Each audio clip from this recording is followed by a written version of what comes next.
কোনোদিন কোনো ধর্মকে নিয়ে ছোট মন্তব্য করি না।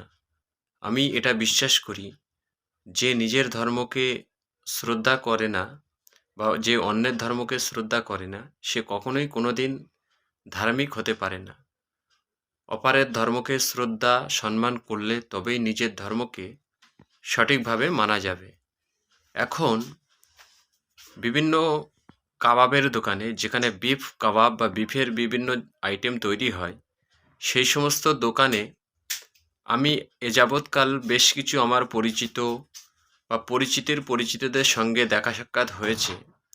তারা একটি অন্য ধর্ম বিশ্বাস করে, কিন্তু তাদের রুচি অনুযায়ী বিভিন্ন দোকানে গিয়ে তাদের সঙ্গে দেখা হয়েছে বা তারাও খেয়েছে, আমরাও খেয়েছি। এখন 22 তারিখ থেকে তাদের ফেসবুকের পোস্টগুলো দেখে আমি একটা কথাই চিন্তা করছি, হাসবো না কান্না করব না কিছু মন্তব্য করব।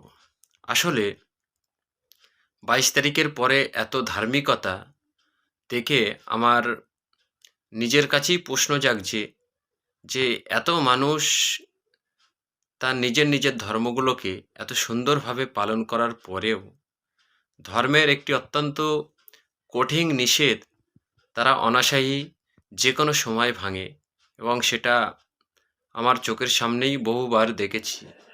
আশ্চর্যের বিষয়, 22 তারিখে বা 21 তারিখ, 22 তারিখ, 23 তারিখ তার এতটা ধার্মিক হয়ে গেল ফেসবুকের পেজে, যেটা ভাবতে সত্যিই অবাক লাগছে। আসলে এমনটা হওয়ার কথা নয়। সবাই সবার নিজের ধর্মের প্রতি সহনশীলতা হতে হবে, তবেই আশা করা যায় যে কোনো সমস্যা হবে না, সবাই নিজ ধর্ম সঠিকভাবে পালন করতে পারবে। আসলে কিছু রাজনৈতিক নেতা যাদের উস্কানিমূলক মন্তব্যের জন্যই এই সমস্ত ফেসবুক পোস্ট হচ্ছে, আদতে এরা ধর্মটাকে মানে না। যেমন আমার ধর্মের অনেক ছেলেমেয়ে ধর্মটাকে মানে না, লোক দেখানো ধর্ম করে।